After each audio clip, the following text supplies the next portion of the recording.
Hello, beautiful beings. It's been a while since I shared a podcast episode, but I feel called to return. So, over the past few months, I've been deep in the journey of becoming a certified intuitive life coach, and it's been a ride. And now that I'm officially certified, the Shakti's gift is calling me back. I'm super glad to be here with you today. So, in the coming weeks, I'll be sharing a few episodes that I recorded some times ago. These episodes don't quite align with the next evolution of the podcast, but they still hold so much value and heart. And that's why I wanted to release them before I actually move forward. So, this is just a temporary, soft opening before the official relaunch of the newest version of Shakti's Gift. I have some beautiful surprises in store for you guys, and I'll be hosting a special lunch party in June to celebrate and share all the details with you guys. So for now, I hope you enjoy these previously recorded episodes as a bridge between what was and what's to come. Enjoy. All right. Hi. Hi, everyone. Thank you for being here. Welcome to Shakti's Gift. Today, we have an amazing interview with a fantastic lady that I met a while back when the podcast was really early in age. It was called Let's Create the Revolution Together. And thank you for being here, Robin. Thank you so much. I'm so glad this is happening. Yeah. It's a long time coming, but we're finally here and I'm super glad to be doing this interview with you. I think you have something magical to bring to the table today. So, do you describe yourself like as an artist? So yes, artist isn't something that at least people know about to a degree. They all, So I do describe myself as an artist, and I will say too that you may hear people say, "Oh, I can't call myself an artist or a writer or whatever." I never had that problem. It's like there's a lot of artists in my family, and I've always been uh, focused on painting and drawing and writing. And I do think of it now, though, as kind of almost because I have a spiritual practice that's more inner and not as understood and well known. I almost think of the art as like it's like a disguise. Like here's something I can put out there that people can look at and say, "Oh yeah, people want to know. They want something to grasp onto." And art is what I create. See it in the background. Some of it. What I create is kind of a way to, have like here's my costume, here's what I do. So calm down, gave you something to work with. Yeah, I love that.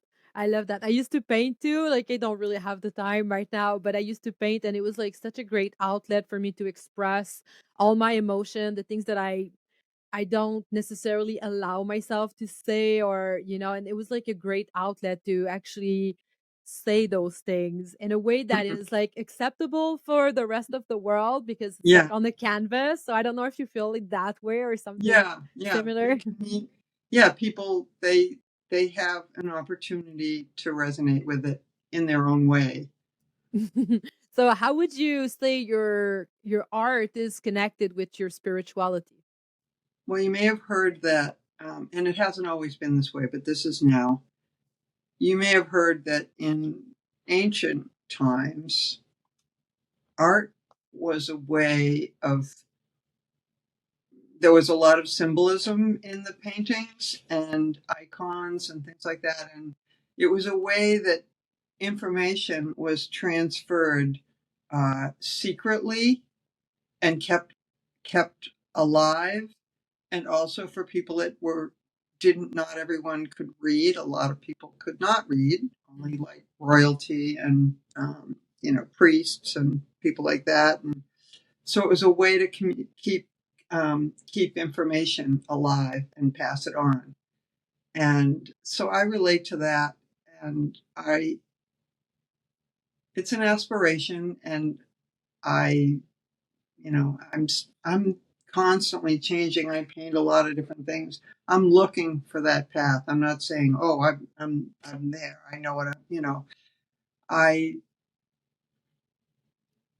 I aspire to that, to have to bring the light down through me, that is the infinite source, and to in my daily experiences, whether I'm outside painting from life or I have a photograph that I'm painting from, and a combination maybe of my imagination in there, changing the colors or whatever, to something that's communicate something that's of that intangible light, that spirit that's in everybody. Um, Mhm. and it's kind of like a untouchable, to me, I think of it as like untainted, untouchable, infinite, and nobody can mess with it. And I take great comfort in that. And so I want that to come through. Mhm. And people look at paintings and they see different things. I have no control over what that is. But they may see something that has nothing to do with what I was thinking. But if they resonate with it, I'm happy. Yeah. Yeah, I relate to that too. It was like when I was painting a lot and I had shows and everything, and every time I was doing a painting, it was just like something that came from inner place, something really deep inside that I don't even have control over. It was Yeah, like something was taking my body and I was like expressing, on a canvas. And everybody's take was different on what it was because it was more yeah, abstract what I was doing, uh huh, and people were seeing stuff that I didn't even see when I was doing it or even after. And it was always interesting to see how people were reacting to the painting yeah. comparing to what I was feeling or the experience that I was going through. And I don't know like how it was for you. Like I was your creative process. Like I remember for me it was like almost like a dance. Like I remember I was like putting multiple canvas on the ground and I was just like twirling around and with paint and I was just like, embodying something. It was like almost like a dance. So it was like my creative process. So I'm curious about yours. Like what does it look like? Often my process is something inspires me, and a lot of times, it's a space between something where, like, whether it's a door or a window or between some branches or uh, there's like a shape, and I want to go in there, and that's often what I realize attracts me. The other thing that I want to say is, so I will start with that, whether I'm outside looking at something or I'm painting from a photo. This happens a lot, where after I paint the painting I say, oh, so that's what I was thinking about. That's where that was going. Like it's like a message to myself, like what I don't consciously set out, even though I know this and I can tell you this, I don't think it when I start off, you know. I It'll be like what is your art? What does the divine want to say or want me to say through my art? And I'm not thinking that thought, but that's what it ends up being the answer to. Does Yeah. that make sense? Yeah, that does make sense because it's very it's a practice. Being an artist for me was really like intuitive. So it's not like something that it's set up in the mind. It's really in the body, in the heart space, and you don't think about it. It's just afterward. Like I remember before going on the trip where I got pregnant, I did this really big canvas. It's beautiful. It's like all turquoise color and whites, and it's really beautiful and it's dripping. So the technique that I used was dripping, and then after I finished this, I was just in the flow. I wasn't like thinking of anything. But then I lift the canvas and I see a pregnant woman on the canvas, and I was like, well, this is weird. And then I left like a few months after on a trip, and then I got pregnant. And Yeah, it was like, and ever perfect. since, like, this is one of my favorite painting, and it's like laying down. And I remember at one point I was really tired of like the whole like being a mother, having kids, and I needed rest. And so I decided to lay it, like, because it's a really long canvas, like on the vertical, and then I just like put it on the horizontal. And then my brother came to my house and he was like, "Oh, the mama needs to rest." And I was like, "I guess so." But it's just like I wasn't thinking about like even putting it that way, meaning I need to rest. But my brother came to my house and reflected that to me, and I was like, "That's right. I'm so tired. I need to rest." And I did put that canvas in that sense, even though I wasn't really thinking about it. But it's just like intuitive, and Yeah, you just go with the flow, and afterward you can actually think about what it was. right. It's like I totally resonate with that. Yeah, yeah. Because the body knows. The body. I had a therapist once that said to me, "Your body is your truth." You Mm, know, I mean, that's why we can remember things that are stored in our body before mm. we knew how to talk. And Yeah. Yeah, the body truly knows. It's just when you listen to your body, that's where I feel the most creative. And it doesn't have to be painting, as I always say on the podcast. Like, you can be yeah, creative in so many ways. It just right. happens that you're an artist and you paint, and I did too. But there are so many other ways to be creative, and it's always connected with the body, whatever you're doing. I feel like creativity is like deeply Yeah, intertwined in the body. yeah. It's yeah, Because you can't really paint that painting without a body. I exactly. mean, that's the two halves of us. The material and the immaterial. Yeah, Um, and that's also the dilemma of how to live in a body. A spirit living in a body in this world. yeah. Um, I spent a lot of my life in hiding, just writing in my journals and imagination, fantasy, reading fantasy books, and not really, just sort of kind of almost like I said, I feel like with the art now, like I had a way of functioning. I'm an intelligent person. I did well in school and I just went through things out there. Mm, But I had this whole other life inside of me. And there's good things and there's positives about that, which is I think I retained a lot of imaginative, you know, creative problem solving abilities that maybe because I didn't watch TV and I didn't, do a lot of things that other people were really interested in.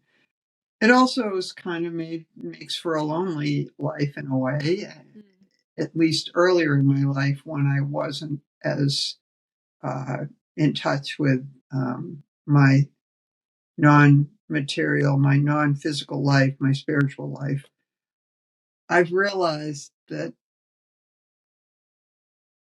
I've been able to like not live as on the defensive with all these, like I'm not going to let anyone know me and mm, everything.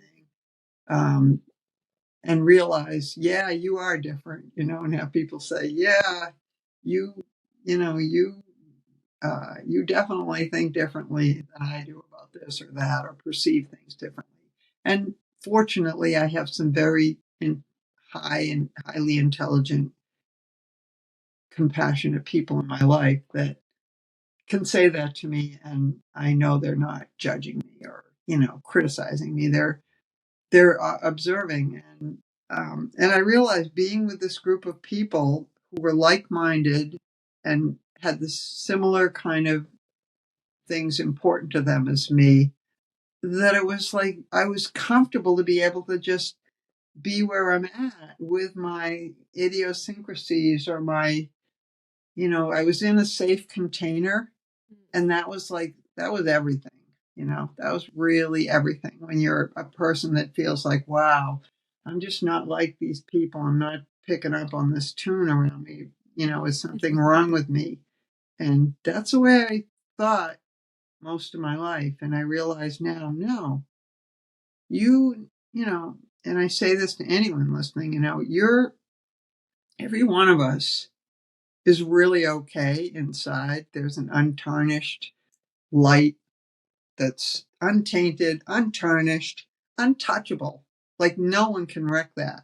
mm, If you want to say that to your kids, no one can. It's not. it's like gold. It does not tarnish. It does not fade. It can be hidden, but it's there. And and and I just feel that even more now than ever. Um, and and it's it's challenging to find that balance between like how to relate to the world and be in the world and do your responsibilities and yet go inward to that place that's just so needs to be acknowledged. And it's so easy to like get distracted into, oh, I gotta clean my house, or I've gotta do this other thing, or that, oh, it's Christmas, I gotta go get a bunch of gifts. Well, and it's like I'm trying now to be more discerning about, wait a minute, not everybody's pulled by these things. You know, why do I have to be that are not really what I want, what's in my heart?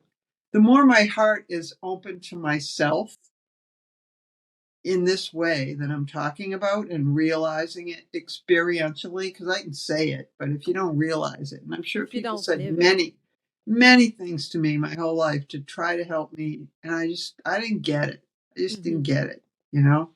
And I just feel like the more that I open my heart to myself, the less I have to worry about being on the defensive and afraid of what's going on around me, like people hurting me and me colluding with it because I'm open to me. That's giving me the ability to be, you know, to I love shine. that. I don't know. As Yeah, no, I cornball love as that that. No, sounds. I love Yeah. that. I love that. It's I relate actually a lot about like this anger that comes with being unconventional, I guess.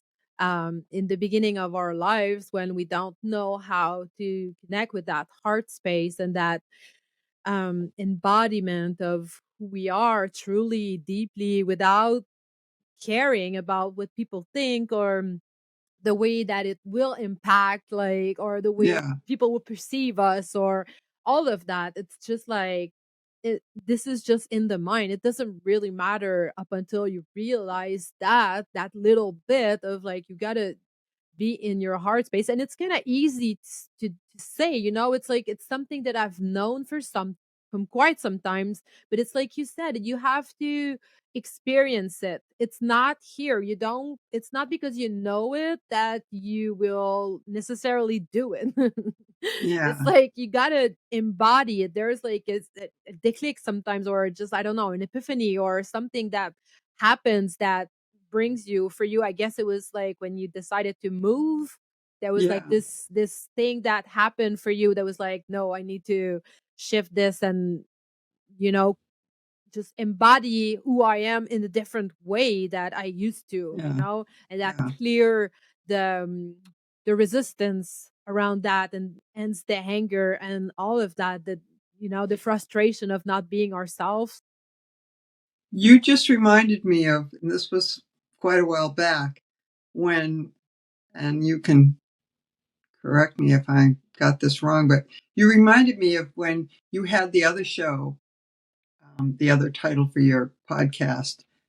And that was kind of like, this is how I took it, okay? That because not when you first did it, but after you shifted it, I said, I get that kind of, or what I got out of it was first it was like,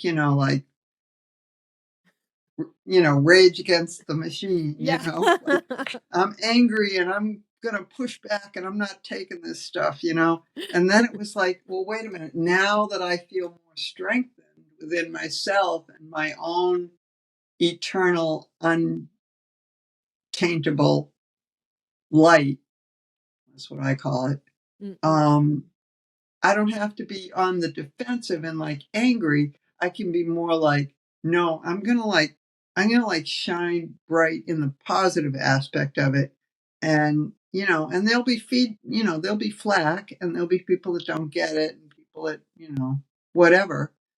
But all I'm trying to do is just, you know, go in the direction of, you know, uh, the light Mhm. whatever that means to anyone, in Yeah. whatever way works, whatever way works, and um, so that's how I took the shift in your program, Yeah.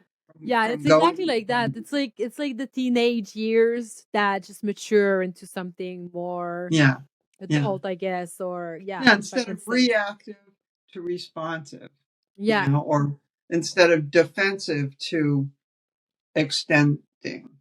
Yeah. Because yeah, exactly. And I still want to create a revolution for sure, Yeah, but well, that not in is a that sense. Yeah, revolution exactly. And it's not to in that actually sense. level up Yeah. spiritually, and Yeah, that's exactly. important, and be unashamed and unafraid to say that. You Yeah, know, it's yeah, exactly. It's like the difference between people going in the street and like fighting back the system or creating something on the side of the system that doesn't really right? like we don't need to redo the wheel. Like we know that there is something that we can Yeah, create and it's like let's focus can on that. yeah, what can we replace? Yeah, what can we replace that with in our actions to see how that feels, and see if by experiencing taking a different action, that something different starts to reconfigure. Yeah. Yeah, because I know that energy of anger, like I've been through it. I've been Yeah, protesting yeah, so long in my life for yeah, against yeah, anything, anything. yeah, yeah, Educational system, the yeah, government, yeah, my parents, name it, the police, yeah, whatever. And protesting against those instances, it didn't lead me to changing anything.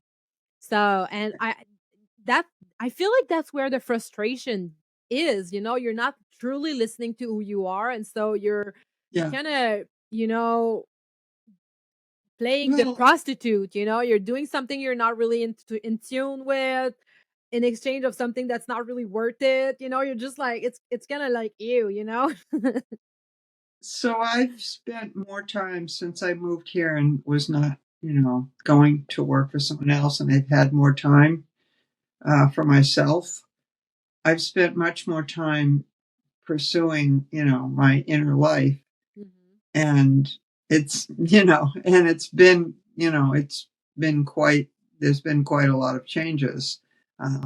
It So let's was let's talk about like your this travel that you did and the group you were in. Like, so what kind of group is that? So it's a group of people.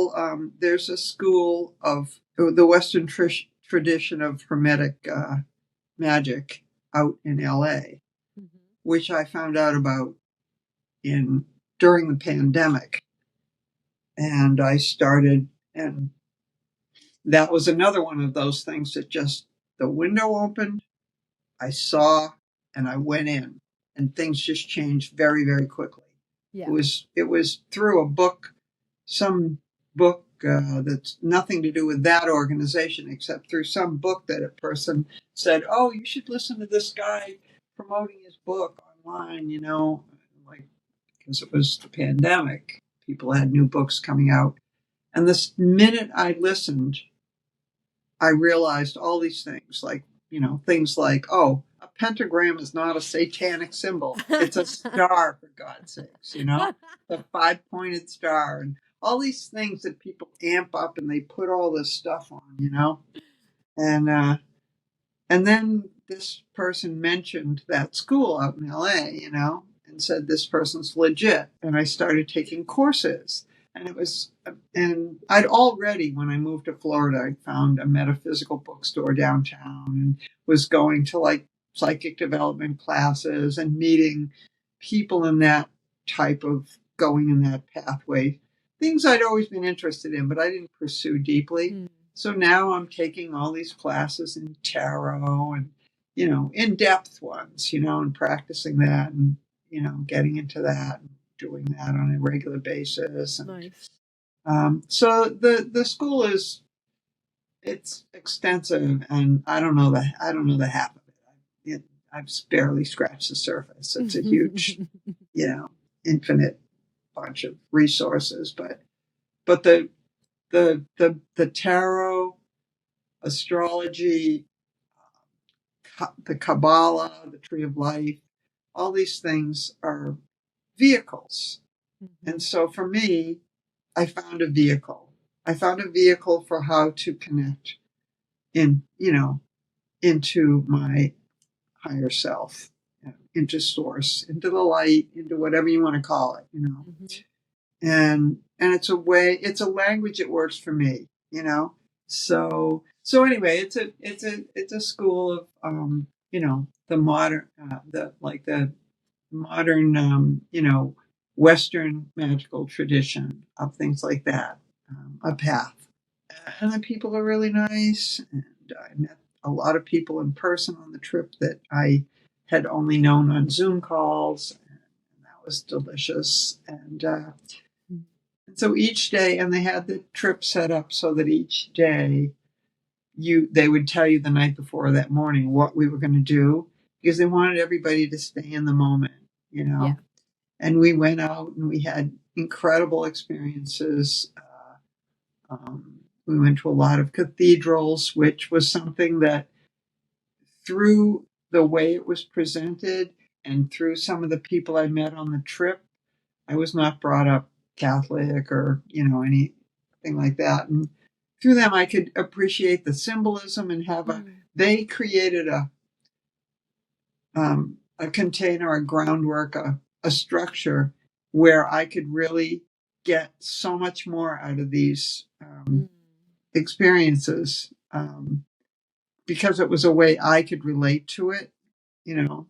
Um, and the other thing, and so we did that. We went to little.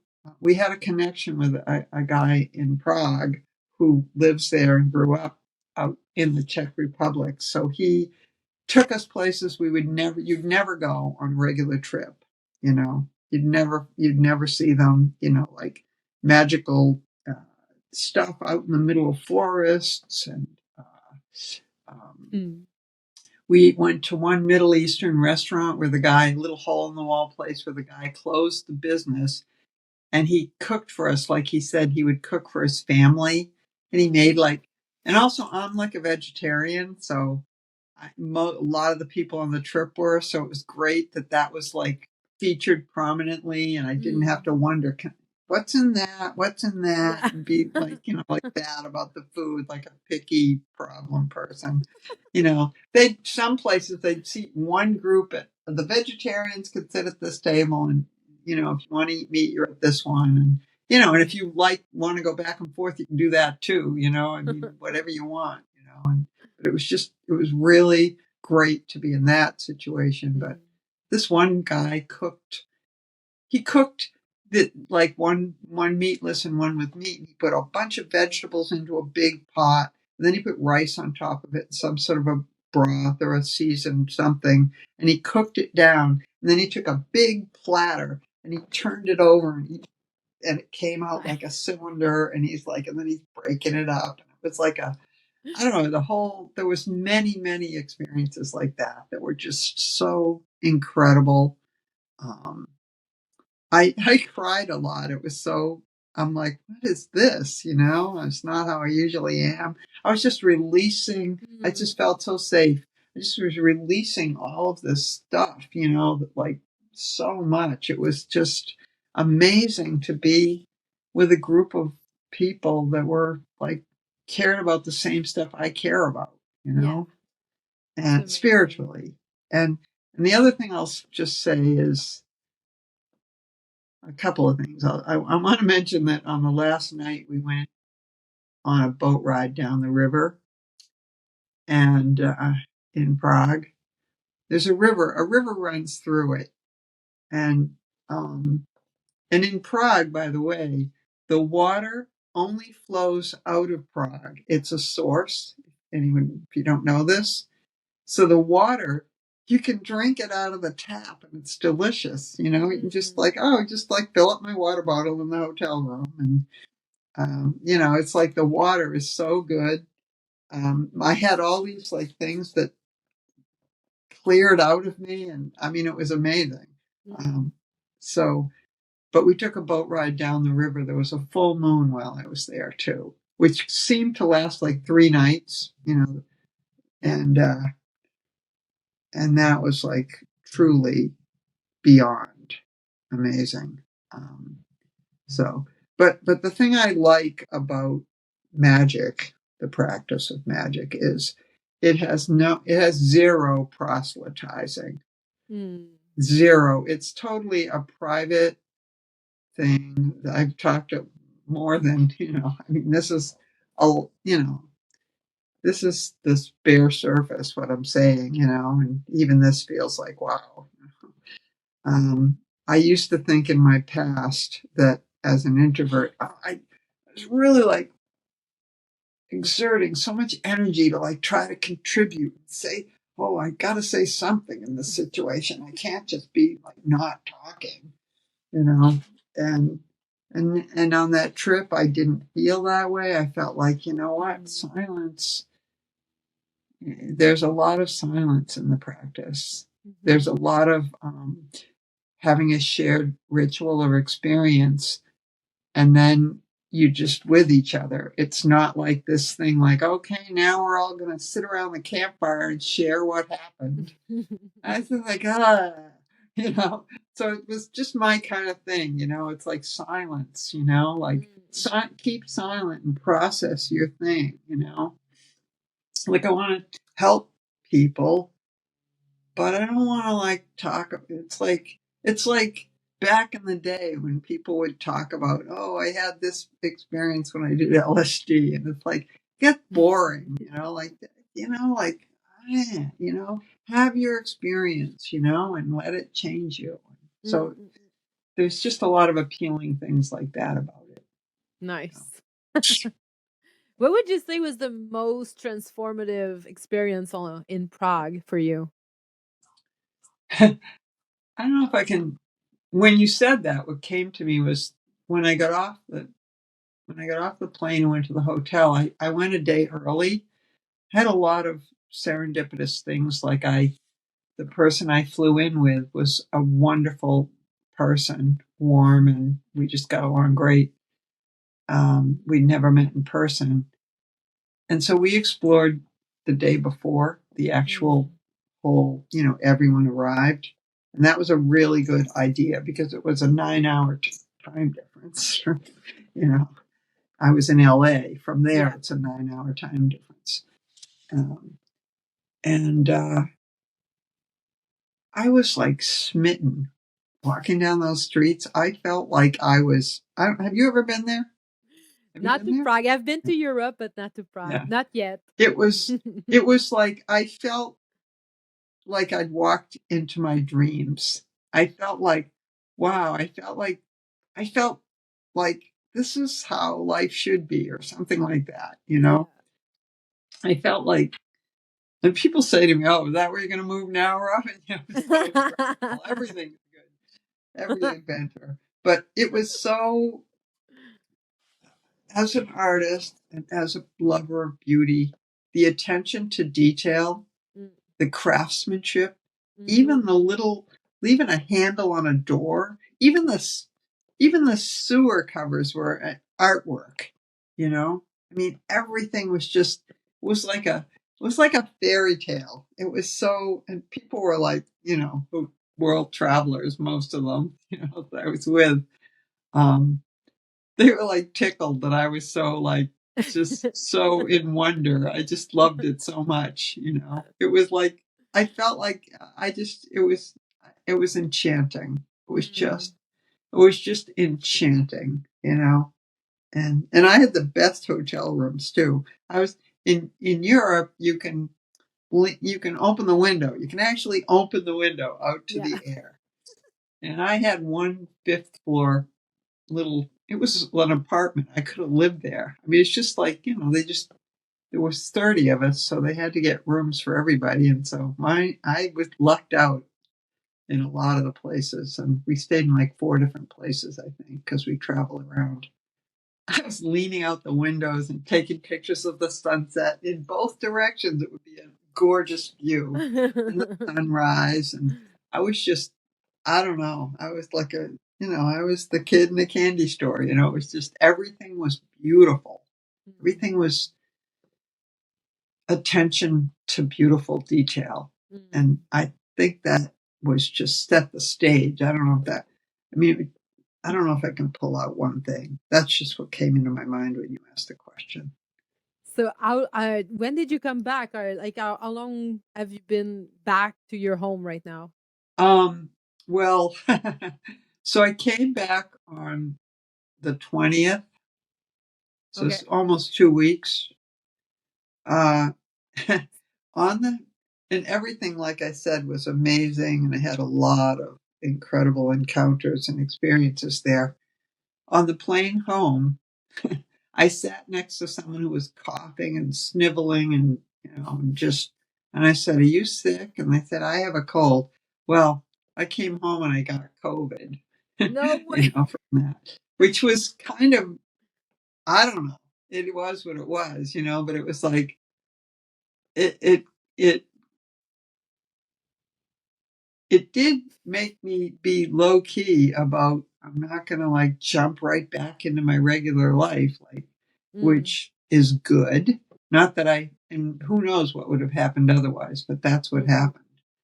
Um, and I, even to right now, I have, I still have, and then I got this terrible rash too that looked up, and I don't know, but I'm just going to, could have been COVID related. It was like having poison ivy or something. It was like mm. awful. It was all over my arms and legs. And that was like, so that took up more time. And then my partner, he got COVID too. And he's just, so these past 2 weeks have been kind of like weird like that. However, I've been doing my meditations and my rituals and stuff. And I have like this, a delicious project to look forward to. I don't know where it is, but it's like my journal and all of the like receipts from the museums and the castles and the places we went, and some photos and things. I have all of that to like craft it, and I journaled on my iPad and all that to craft into like a memento of the. I mean, I have things like that I'm like, yeah, I can't wait to do Nice. that. And I don't know, I came back. I mean, it hasn't left me. I love talking about how it just came back feeling like life is sacred, you Yeah. know, and Yeah. and and I'm just gonna see if I can do the things that I really want to do and eliminate the things that are just not. Uh, and serendipitously, I just read something where it said, when you seek out, divinity, it doesn't mean you're going to like not, have to give up the things you really care about and that you love and all of that stuff. Mm, They just may manifest in a different way because now you have this other kind of channel of, um, a magical current flowing through.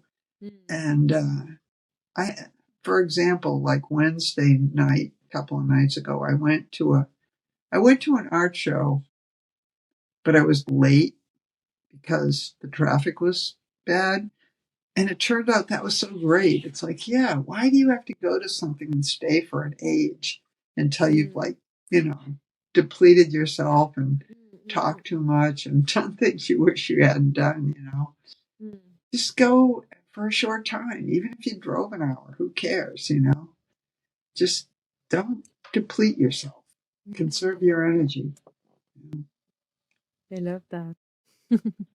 I love that. Well, thank you so much for sharing all of that. And I'm just like, I'm actually so grateful that we get to talk right now, and we get to record this right now, right after you get back from Prague. And I don't know, it's just, this is the way I perceive life, and that's the way I go through life with my rituals and all of that. And I never actually talk about this. This is so personal, but it's actually great to talk about that with you. And it's just like brings me, it opens, like you said, those little cracks that just like opens. It feels like that for me right now. It feels like there's something there, and I've been reading for ages about like all kinds of ritual, and I have like all those books, and I have all those tarot cards, and I have like Yeah, all of yeah, those things that are part of my life in my family, but I never take outside of my house. It's just like my yeah. witchy house.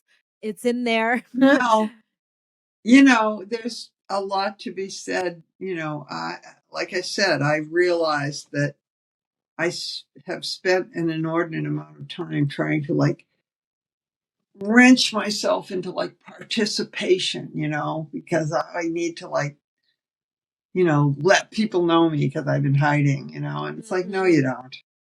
don't, organically, organically, I've always found like people, you know, Mhm. I have really good friends and, you know, here we are talking about Yeah. this, I mean, so you just don't know. I guess that's what I referred to a while back. You don't know when you're on the path, and the path is and the magical current is running through you.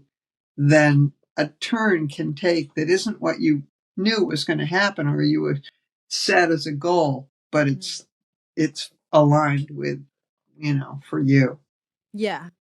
Yeah, it's like never expect anything. It's like when you start expecting even the positive stuff, it's like, "Oh yeah, I'm Yeah, gonna get this or I'm gonna get that," and then you just expect it and then it just never comes. That's yeah, how I see it. You yeah, gotta be yeah, like just open, and sometimes it's hard, but that's where the inspirations comes too. And as an artist, as artists, connecting ourselves with our intuition and our creativity is like where the power lays, and I feel that so strongly, and that's how I experience my life in my intimate life. And for me right now, it's like a matter of how to bring that outside in a way that feels aligned and not forced. And like, because I don't want to be like you said, you don't want to show too much because you've been in hiding for so long, and it's just like it doesn't come off as attractive as if yeah, you just let it flow and just like let it yeah. be, It wants to come through, yeah, it exactly. wants to come through because you know, it's the essence. It's the energy, the life force wants to come through. Yeah, I love your story. I love how you tell it. I love the way you keep on evolving always. And for me, that's a deep truth that it just like it never stops, and we get to always go further in that path, always go further in that path, and always get to connect more with who we are and attract people that are like-minded, and see those beautiful places, because the more we Yeah, walk that path, the more we walk that path. yeah. Well, to bring it back to what you asked me at the beginning, you said, do you think of yourself as, do you identify as an artist? I don't like definitions too much, but the other word that came to mind when you asked me that question was a seeker. Like I've Mm, always been a seeker, you know, love so that. no surprise. I love that. All right, so to end this amazing interview, like I always ask my guests to give an advice to, their younger selves, or what would they say to their younger selves, because, sometimes it's just important to reflect on that. I I I would say to my younger self and to everyone, especially younger people, um, to know that you're really okay. Mm, You're really okay, and that you really have that burning candlelight flame of vital life force that is untainted and untouchable and cannot be, no matter what things happen to your body, or your in your life, that it cannot be tarnished, and that you're really okay, and that's the proof that you're really okay. That's what I'd mm, say. amazing. Thank you so much, Robin. It was such a blessing to have you today. Thank you. Thank you for having me on and remembering after all this time Yeah, to for connect. sure. And if Yeah. people want to reach out to you, you've got your Instagram, you got your website. I'm going to link all of that below in the description. So Okay. if people want Thank to you. buy your art or just reach out to you to say hey and, participate in your world, that would be amazing. Yeah. Thank you very much. You're welcome. All right. Take All care. right. Bye. Thank you so much for listening. Even though this episode is from a past chapter, its essence still carries wisdom and heart, and I'm so grateful to share it with you. So if you're feeling the stirring or something deeper, if you're ready to reconnect with your purpose, your power, or your inner truth, I would like to invite you to schedule a free clarity call with me. So, this is a sacred space where we can explore together what's rising for you and how I can support you in becoming the creator of your life. You can find the link in the show notes if you care to schedule something with me. And I want to invite you to stay tuned because the next version of Shakti's gift is blossoming soon. And I cannot wait to share it with you. So until next time, take good care of yourself and stay close to your heart. Ciao.